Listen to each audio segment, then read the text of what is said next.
Cristo, segundo Lucas. Glória a vós, Senhor.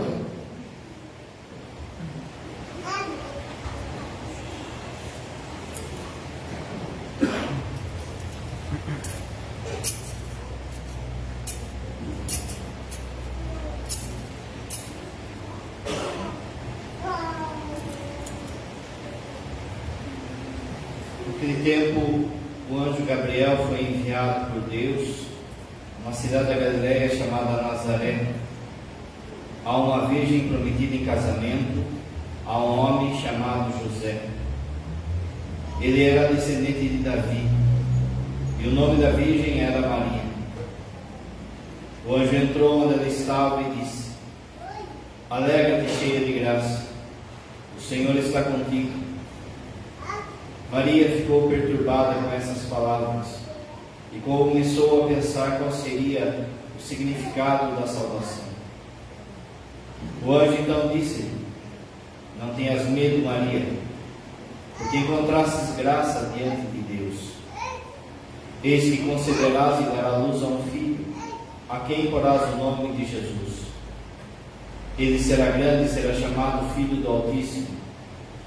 E o Senhor Deus lhe dará o trono do seu pai Davi. Ele reinará para sempre sobre os descendentes de Jacó, e o seu reino não terá fim. Maria perguntou ao anjo: Como acontecerá isso se eu não conheço homem algum? O anjo respondeu: O Espírito virá sobre ti, e o poder do Altíssimo te cobrirá com sua sombra. Por isso o menino que vai nascer será chamado Santo, Filho de Deus.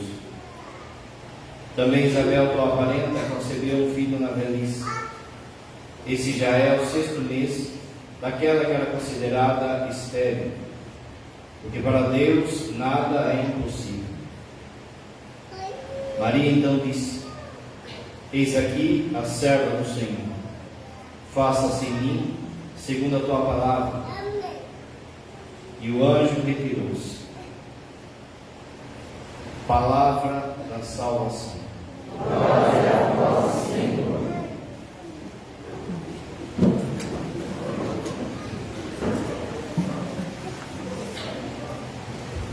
Caríssimos irmãos e irmãs, então, uma semana após a solenidade, dia, certo, da Assunção, 15 de agosto, a gente celebrou também no domingo, por causa que é uma solenidade, e aqui no Brasil não é feriado.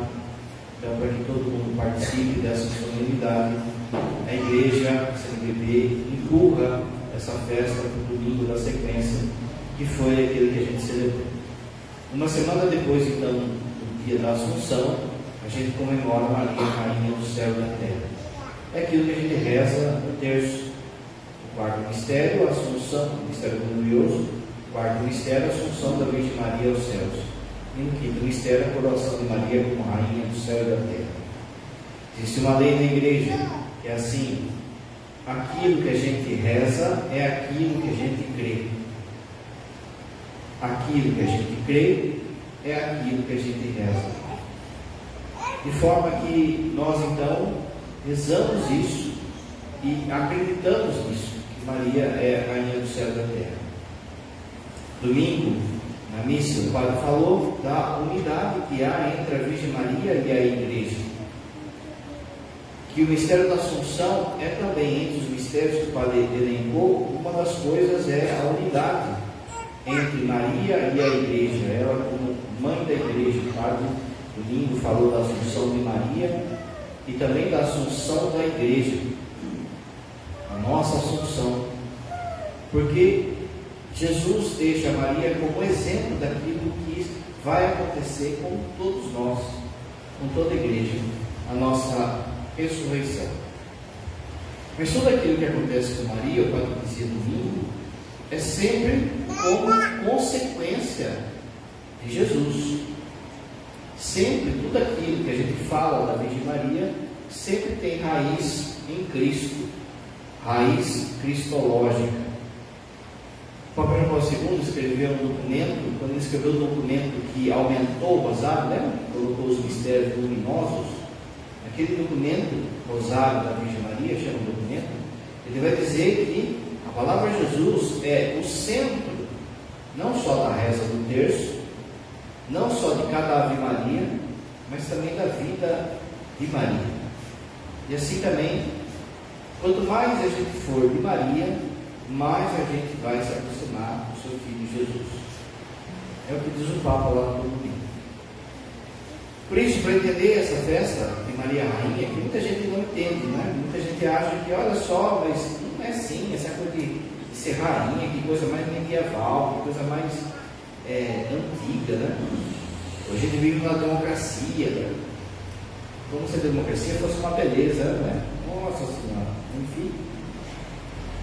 Porém, há uma missão de ser rei. O padre falou na semana da família, o padre falou do papel de rei que um homem deve exercer na sua vida, na sua fé e na sua família, e também o papel de rainha que você, mulher, deve exercer. Mas, como o padre disse, tudo que acontece em Maria é por rebote em Jesus. Se Jesus é rei, então Maria é rainha. Se Jesus é Deus, então Maria é mãe de Deus. Se Jesus é o corpo de Cristo, se a igreja é o corpo de Cristo, então Maria, que é a mãe do corpo de Jesus, é a mãe da igreja.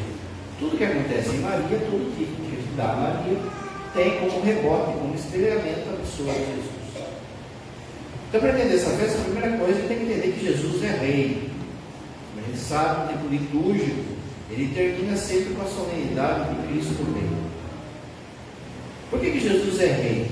Por três coisas vai dizer Santo Afonso. Santo Afonso fala assim, que a primeira coisa que Jesus é rei é pela sua natureza. Olha, ele é Deus. Se ele é Deus, ele exerce um reinado sobre a criação. Existe um reinado de Jesus nas coisas, ele é Deus, não é? Assim, o seu poder, a sua onipotência, nome chique, né?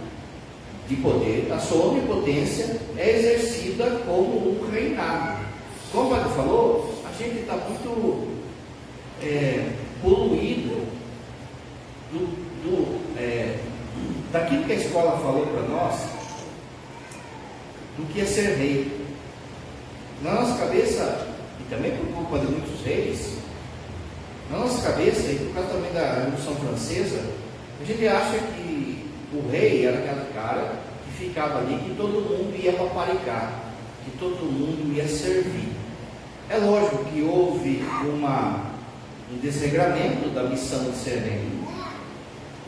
Porém, se você pegar na Bíblia, você vai ver que o rei era para ser constituído alguém que vai governar aquele povo, que vai exercer sobre aquele povo um governo. Esse governo foi dado por Deus. Você lembra na carta aos Romanos, é dito assim: toda a autoridade foi dada por Deus. Esse governo, como você pai, como você mãe, exerce um governo em casa, padre, pároco, exerce um governo na paróquia, esse governo não é um governo para ser servido, mas para servir. E como que um rei, de fato, servia na Bíblia? Buscando o melhor para o seu povo. Os políticos eram para ser isso também, não era? Era, enfim, né? Não vou entrar muito, porque hoje eu estou com fome.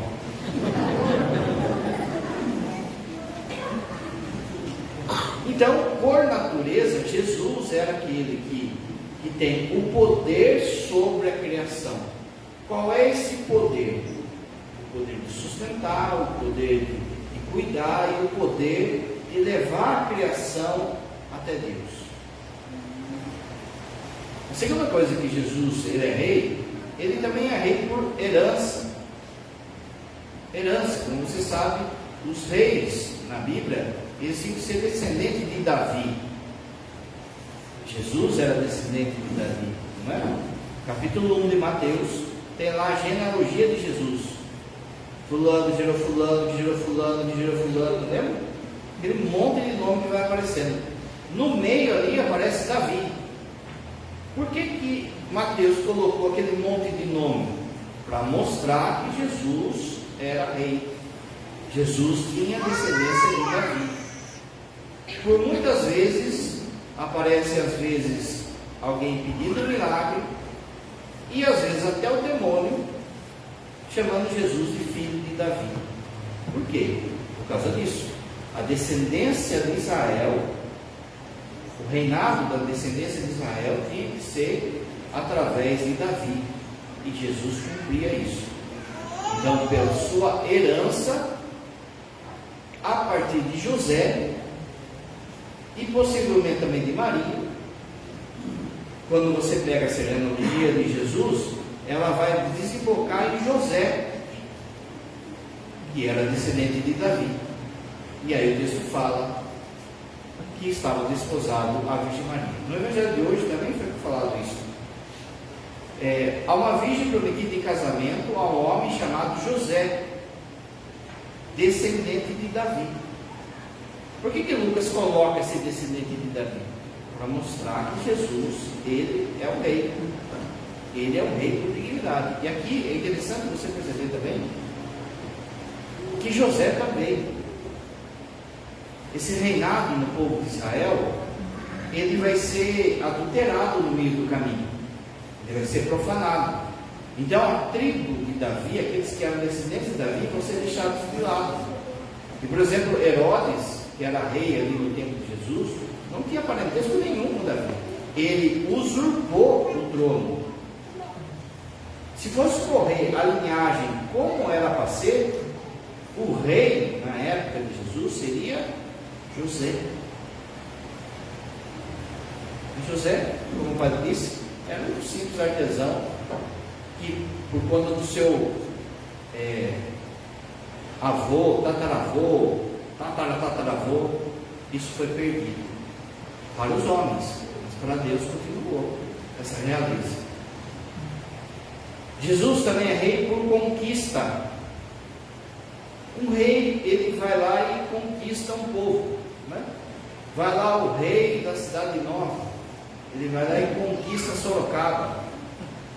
Agora ele é rei de Sorocaba também, né?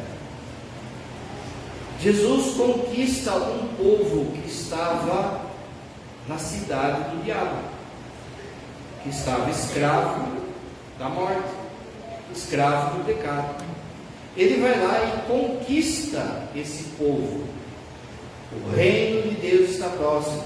Convertei-vos, porque o reino, olha só, reino tem rei. Ele vai lá e conquista esse povo. Por isso que Santo Afonso vai dizer então que Jesus também é rei pela conquista, pela natureza, pela herança, pela conquista e pela paternidade.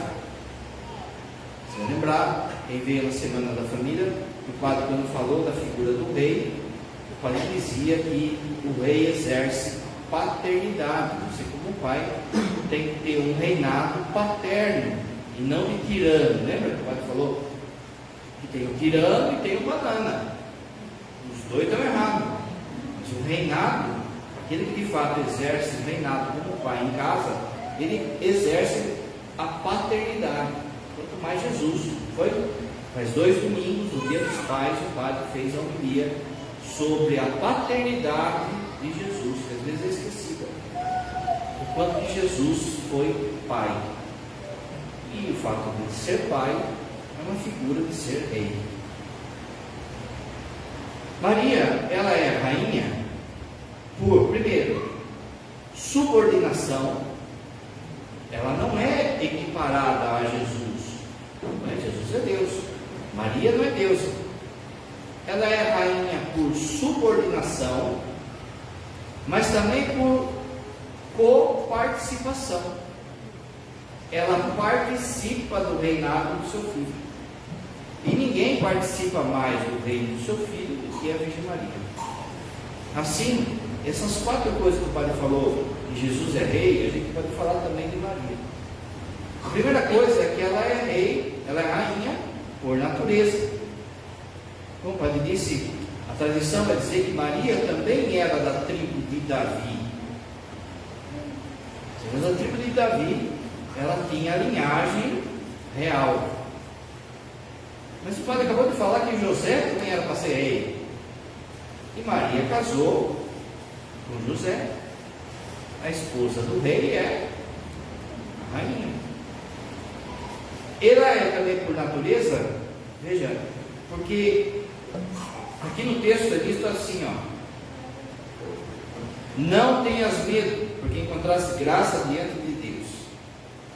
Esse concederás e dará luz a um filho, a quem porás o nome de Jesus. Ele será grande, será chamado Filho do Altíssimo. Olha agora: e o Senhor Deus lhe dará o trono do seu pai Davi. Ele reinará para sempre sobre os descendentes de Jacó, e o seu reino não terá fim. Ora, quem que dá a luz a um rei? A rainha. Se o anjo está falando que ele vai ser rei, então significa que ela também vai ser rainha. Natureza. Segunda coisa, por herança. Primeiro, por causa de São José, como o padre falou, casamento com São José. Segunda coisa, toda a Bíblia vai falar de uma mulher como rainha. A Bíblia inteira vai falar de Maria como rainha. Apocalipse, capítulo 12, lembra? A gente leu? Apareceu um grande sinal no céu, uma mulher vestida de sol, coroada, com 12 estrelas na cabeça. Mas no Antigo Testamento existia a figura da mãe rainha. Existia uma palavra para designar quem que era a rainha. A palavra era Gebirá. Gebirá significa a mãe rainha. É designado, era um posto. Quem é a Gebirá ou Gebirá? A mãe rainha. Era determinado isso.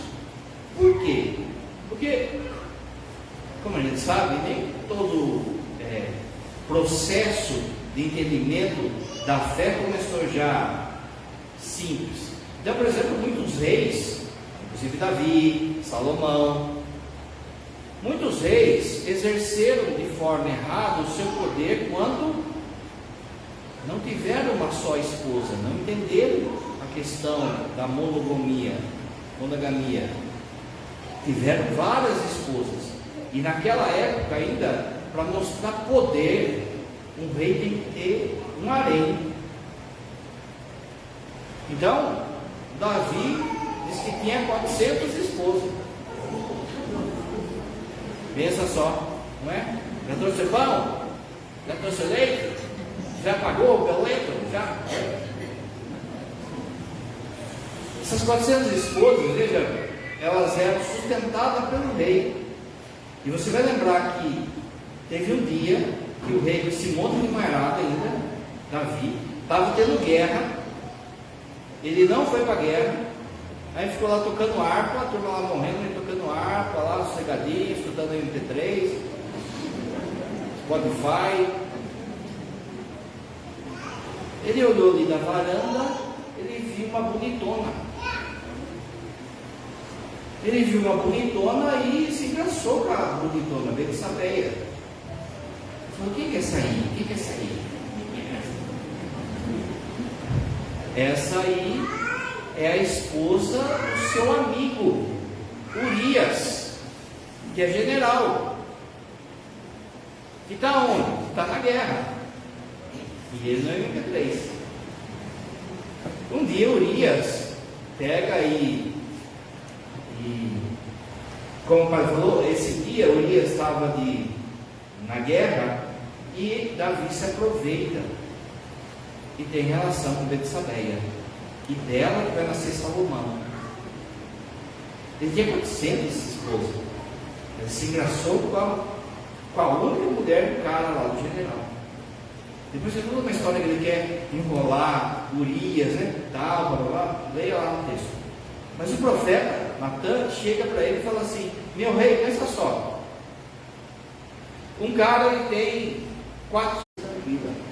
Ou ele achava que ficava com a consciência tranquila. Aí o vizinho dele é pobre, só tem uma ovelha, e essa ovelha é que sustenta a família dele. Um dia, esse homem que tinha um monte de ovelha vai lá e mata o pobre para ficar com a ovelha dele. Davi se levanta e fala assim: fala para mim quem é esse cara, que eu vou matar esse cara agora. O profeta fala: é você. E aí faz toda a memória disso. Aí Davi se arrepende e escreve o Salmo 50, que é o Salmo de piedade, que a gente reza de piedade. Muito bem. Salomão vai ser gerado desse adultério. Davi, depois que Urias morre, acolhe daí Betsabeia como de fato sua esposa legítima. Veja, depois que Salomão é coroado rei, se Davi tinha 400 esposas, diz que Salomão vai chegar a quase 1000. Cada país que conquistava, ele catava as mocinhas lá para ele e levava lá para o harém dele. A pergunta é, veja só, depois eu vi os outros reis também que vão ter esses haréns.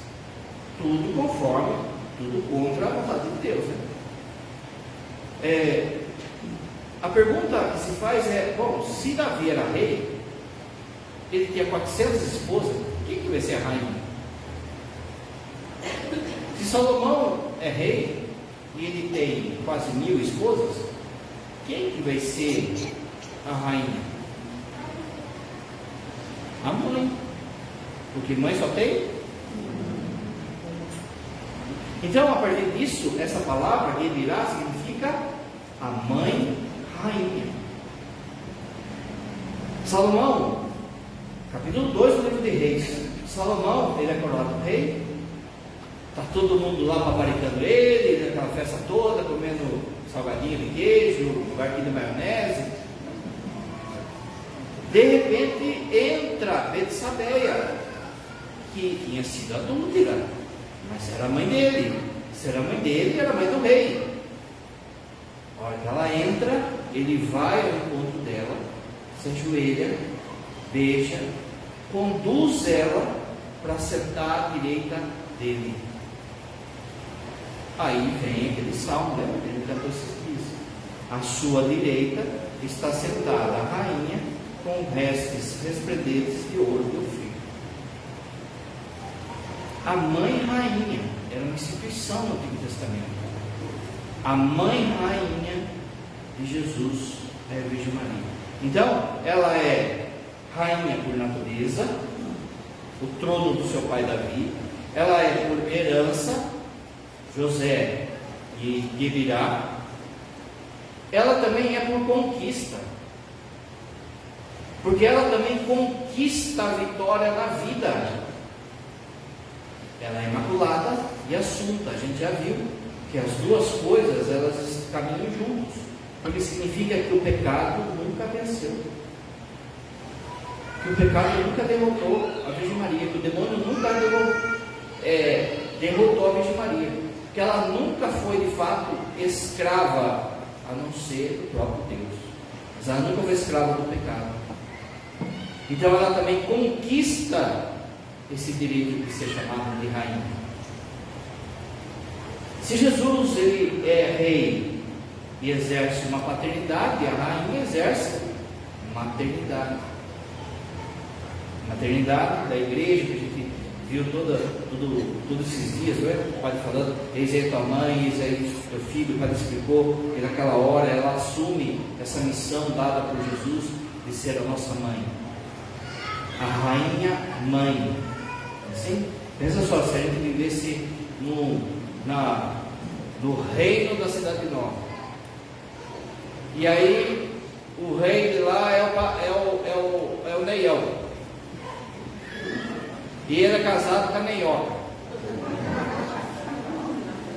mas a Neioca sabe, não tem muito juízo, e o Neião é devagar nas decisões.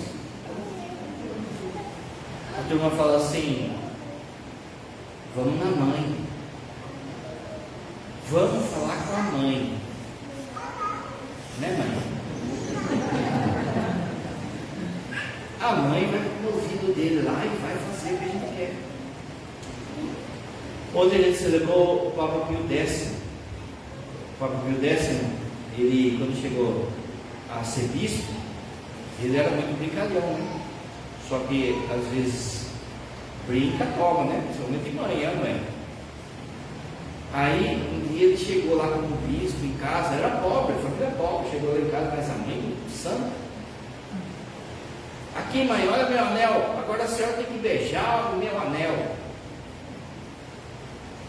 Ele falou assim: primeiro você tem que beijar minha mãe, só é bispo porque você nasceu daqui. Não é? Então veja, a influência que a mãe tem no rei, vai na mãe, pede para a rainha, rainha mãe, não é a malévola, não é? É a rainha mãe, aquela que cuida, assim da Virgem Maria. Mas Maria também era a rainha por causa que ela era a rainha dos anjos. Você viu o texto, o Padre já explicou também, não vou falar aqui. Você viu que São Gabriel, o serafim, ele ficou admirado de ver a santidade dela. Ave cheia de graça, o Senhor está contigo. Veja, quem serviu o quartel vai lembrar que uma continência se faz sempre do menor para o maior. O soldado faz reverência para o coronel, e não o coronel para o soldado. O soldadinho, você está sentado assim, ó, passou um sargento, passou um capitão, passou um coronel, você tem que levantar e prestar continência. É o menor que faz a reverência. Veja, a reverência é feita por um anjo, e não é porque é um anjo, é um dos maiores, é um serafim. Ele faz reverência para ela, do menor para o maior. Ou seja, os anjos também acolhem Maria como a sua rainha. Ele celebrou dia 2 de agosto, Maria, rainha dos anjos. Maria também é a rainha dos santos. Não existe santo que não foi devoto da Virgem Maria. Dos santos de altar e dos santos anônimos também. Aquele seu parente que está no céu já, ele é santo. Ele também só está lá, só chegou lá, porque a mãe, rainha, ajudou. Mesmo que ele tenha sido filho preguiçoso, não tenha rezado o terço, mesmo que ele tenha não dado bola para Nossa Senhora, não sei, a mãe ajuda. Não é assim? Você que é mãe, você que é pai, você ajuda o seu filho sem lhe pedir. Você fica às vezes emendando os erros dos seus filhos, fica consertando os erros dos seus filhos, do seu filho, da sua filha, assim. Quanto mais Nossa Senhora. De forma que todo mundo, na hora que chega no céu, percebe o quanto que ela ajudou, o quanto que ela é bela, e o quanto que só se fez santo por causa da mãe rainha. Ela também é a rainha dos santos. Ela é a rainha da igreja. A igreja tem uma rainha. Ora, se a igreja é o reino de Deus e o rei é Jesus, a mãe rainha é a rainha da igreja. No dia seguinte de Pentecostes, o Papa Francisco instituiu, nas segundas que vem depois de Pentecostes, o Papa Francisco instituiu o dia de Maria, mãe da igreja. Se ela é mãe, ela é também a rainha da igreja. Os benefícios que ela traz à igreja, a proteção que ela traz à igreja. O padre já falou também, é interessante que agosto e outubro, maio, agosto, outubro, tem bastante festa mariana, que vão se emendando, né? Vai emendando uma com a outra. Em setembro também tem a natividade da Virgem Maria, enfim, vai emendando uma festa com a outra, e daí todo o caminho de catequese que a igreja vai mostrando e fazendo com que a gente perceba. E o padre, todos esses dias, tem falado da importância de ter Maria nesses tempos que a gente vive, não é? Apocalipse capítulo 12, o quanto que é importante a gente ter Maria como nossa mãe e rainha. Ela é mãe da igreja. São Bernardo, que a gente celebrou também domingo, ele vai dizer assim, que na hora em que parecia que a igreja tinha morrido, no sábado santo, a igreja não morreu por causa de uma pessoa, da fé de uma pessoa, a Virgem Maria. Os apóstolos fugiram. As pessoas que receberam o milagre de Jesus fugiram. Não ficou ninguém, Jesus estava morto. Por que a igreja não morreu? Por causa da fé de uma pessoa, a Virgem Maria, mãe da igreja. Maria também é mãe da criação, de alguma forma, não porque ela criou as coisas, mas porque a criação nunca foi dominadora dela. A gente sabe, como a gente sabe, Inácio fala isso, falando isso. Veja, quando a gente começa a pecar, no fundo a gente está cometendo uma idolatria. A gente está colocando algo ou alguém no lugar de Deus. A gente está colocando uma coisa no lugar de Deus ou uma pessoa no lugar de Deus. Então, se eu estou colocando uma coisa ou uma pessoa no lugar de Deus, eu me torno escravo daquilo. Maria nunca foi escrava de nada, ninguém, como o padre falou, a não ser do seu filho Jesus. Ela dominou a criação, dominou os dons que Deus deu para ela. No Gênesis, quando Adão é criado, Deus fala isso para ele: cuidai e dominai a criação. Mas o pecado faz com que a criação nos domine. E Maria não, ela também é a rainha da criação, porque a criação não a dominou, ela não trocou Deus por nada criado. Meus irmãos, olha só, Maria é rainha por natureza, por herança, por conquista, por maternidade. Maria é rainha dos anjos, dos santos, da igreja, da criação. Só falta um lugar para Maria reinar no nosso coração. E aí depende de cada um. Só falta esse lugar. Deixa ela reinar. E se ela reinar, quem vai reinar é seu filho Jesus. Seja de Maria, para que você seja de Jesus. Sentados aí, tantos